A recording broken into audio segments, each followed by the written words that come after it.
Shalom, selamat pagi, salam sejahtera untuk kita semua, rekan-rekan pemuda yang sama-sama dikasihi oleh Tuhan. Kita berjumpa lagi dalam renungan Bina Muda PPGT Jemaat Betlehem Tarakan. Pada saat ini kita akan membaca dan merenungkan sebagian dari firman Tuhan yang akan menjadi penuntun kita di PPGT dalam 1 minggu ke depan. Sebelum kita membaca dan merenungkan akan kebenaran firman Tuhan, mari kita awali dengan doa. Kita berdoa. Allah Bapa kami dalam kerajaan surga, terima kasih atas tuntunan dan penyertaan Tuhan dalam kehidupan kami sampai dengan pada saat ini. Terima kasih atas semua kebaikan Tuhan yang selalu kami rasakan dalam kehidupan kami. Dan pada saat ini Tuhan, kami juga bersyukur atas kebaikan Tuhan sudah boleh menyediakan waktu bagi kami untuk sama-sama belajar akan kebenaran firman Tuhan. Tuhan tuntun dan sertai kami, buka hati dan pikiran kami untuk senantiasa boleh diisi oleh kebenaran firman Tuhan. Berkati hamba-Mu yang akan menyampaikan firman Tuhan, biarlah Tuhan berkati agar senantiasa boleh menyampaikan dengan penuh tuntunan dan penyertaan Tuhan. Ini doa kami Tuhan, di dalam anak Yesus Kristus kami berdoa. Amin.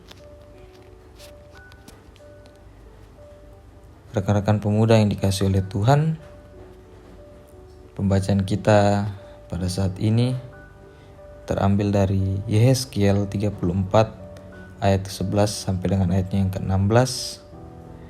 Kemudian dilanjut dari ayat 20 sampai dengan ayatnya yang ke-24. Yehezkiel 34 ayat 11 sampai dengan 16 dan dilanjut ayat 20 sampai dengan ayatnya yang ke-24. Saya akan bacakan untuk kita sekalian. Sebab beginilah firman Tuhan Allah, dengan sesungguhnya aku sendiri akan memperhatikan domba-dombaku dan akan mencarinya. Seperti seorang gembala mencari dombanya pada waktu domba itu tercerai dari kawanan dombanya, begitulah aku akan mencari domba-dombaku, dan aku akan menyelamatkan mereka dari segala tempat kemana mereka diserahkan pada hari berkabut dan hari kegelapan. Aku akan membawa mereka keluar dari tengah bangsa-bangsa dan mengumpulkan mereka dari negeri-negeri dan membawa mereka ke tanahnya. Aku akan mengembalakan mereka di atas gunung-gunung Israel, di alur-alur sungainya, dan di semua tempat kediaman orang di tanah itu. Di padang rumput yang baik akan kugembalakan mereka, dan di atas gunung-gunung Israel yang tinggi, disitulah tempat penggembalaannya. Di sana di tempat penggembalaan yang baik mereka akan berbaring, dan rumput yang subur menjadi makanannya di atas gunung-gunung Israel. Aku sendiri akan menggembalakan domba-dombaku, dan aku akan memberikan mereka berbaring. Demikianlah firman Tuhan Allah. Yang hilang akan kucari, yang tersesat akan kubawa pulang, yang luka akan kubalut, yang sakit akan kukuatkan, serta yang gemuk dan yang kuat akan kulindungi.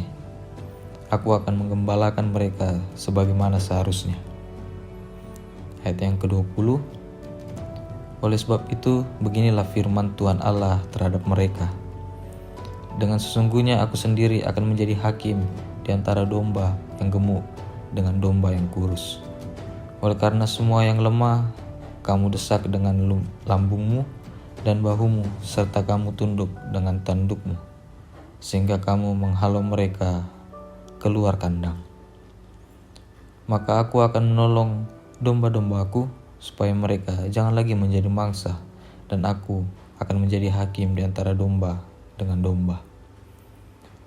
Aku akan mengangkat satu orang gembala atas mereka, yang akan menggembalakannya, yaitu Daud, hambaku.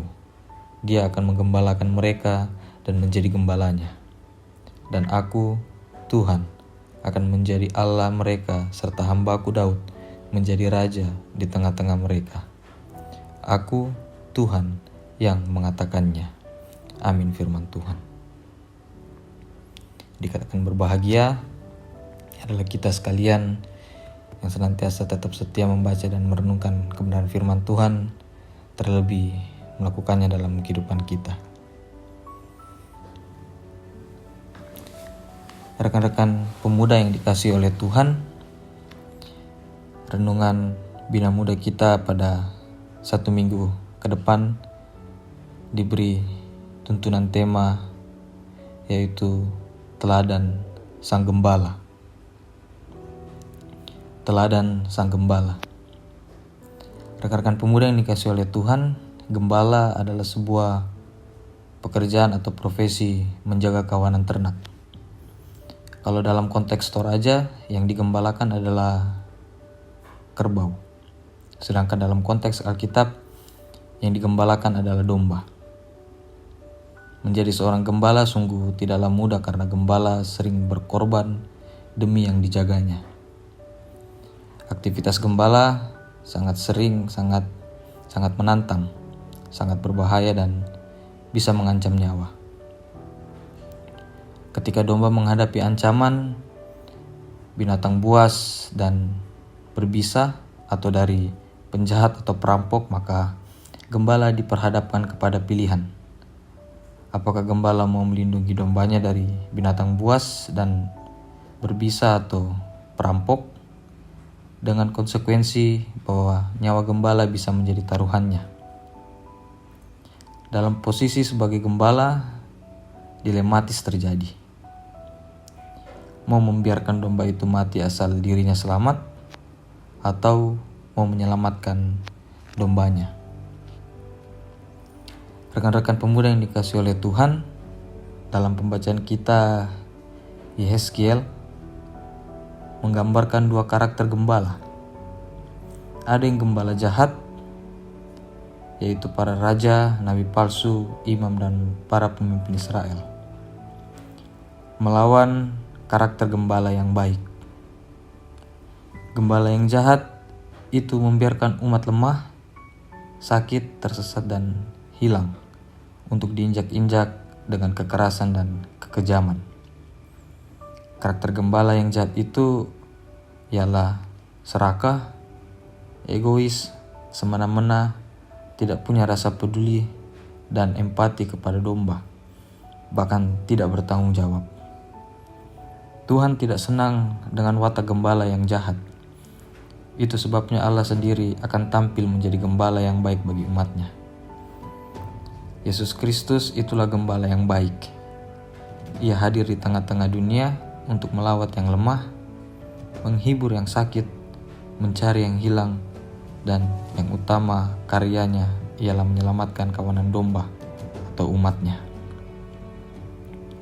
Kesempurnaan untuk menyelamatkan dituntaskan melalui pengorbanan di kayu salib, hingga umatnya mendapatkan keselamatan secara cuma-cuma. Rekan-rekan pemuda yang dikasihi oleh Tuhan, gembala yang baik, yaitu Yesus Kristus, meneladankan prinsip dan standar pemimpin Kristen yang seharusnya. Sebagai kaum muda, dengan semangat yang masih berkobar-kobar, perlu meneladani Sang Gembala sebagai inspirasi satu-satunya dalam pelayanan. Fokus Sang Gembala dalam pelayanan kasih kepada orang-orang susah, lapar, haus, telanjang, dan sebagainya, menjadi teladan bagi kaum muda. Tidak hanya memberi perhatian pada media sosial yang sering kita lihat di TikTok, Instagram, WhatsApp, dan lain-lain. Tidak hanya memberi perhatian kepada keluarga saja, kepada sahabat, melainkan memberi perhatian kepada mereka yang lemah dan berkekurangan. Kalau hal-hal demikian mampu dilakukan dalam masa muda, maka sampai masa tua pun, jika diberi umur panjang, maka selalu memperhatikan orang lain pula. Rekan-rekan pemuda yang dikasihi oleh Tuhan, melakukan apa yang diteladankan Sang Gembala, maka bagi Yesus itu sama dengan melakukan pelayanan untuk Yesus. Dan pada akhirnya visi PPGT disukai Allah dan manusia boleh terwujud nyatakan terhadap hidup kita. Tetaplah hidup meneladani Yesus sebagai Sang Gembala. Amin, firman Tuhan. Mari kita akhiri renungan kita pada saat ini dengan doa. Mari kita berdoa. Allah Bapa kami yang ada dalam kerajaan surga, kami bersyukur dan berterima kasih atas segala kebaikan Tuhan, atas segala tuntunan dan penyertaan Tuhan dalam kehidupan kami pada saat ini. Tuhan telah memberkati kami untuk senantiasa boleh belajar akan kebenaran firman Tuhan. Berkati firman-Mu agar senantiasa boleh menjadi kekuatan dalam kehidupan kami sebagai anak muda dalam menjalani kehidupan kami. Ajar kami untuk senantiasa menjadi pemuda yang meyakini bahwa Yesus Kristus itulah gembala yang baik. Ajarlah kami untuk menjadi pemuda yang meneladani Yesus dalam pelayanan kami. Terima kasih sudah boleh membuka hati dan pikiran kami untuk diisi oleh kebenaran firman Tuhan. Tuntun dan sertai kehidupan kami anak muda-Mu dalam sepanjang kehidupan kami, dalam setiap aktivitas tanggung jawab, bahkan Tuhan menjaga dan menguatkan kami dalam pergumulan. Apapun itu Tuhan, kami serahkan semuanya hanya ke dalam tangan pengasihan Tuhan. Ini doa kami Tuhan. Terima kasih atas penyertaan Tuhan. Di dalam nama Yesus Kristus kami sudah boleh berdoa. Haleluya. Amin. Terima kasih kepada rekan-rekan pemuda sekalian yang sudah boleh bersama-sama membaca dan merenungkan akan kebenaran firman Tuhan dari Bina Muda PPGT. Sampai berjumpa lagi dalam renungan Bina Muda PPGT selanjutnya. Biarlah kita semua yang boleh mendengarkan sampai dengan saat ini boleh diberkati, dan kita semua juga boleh terus menjadi berkat dimanapun kita berada. Tuhan Yesus senantiasa memberkati kita. Shalom.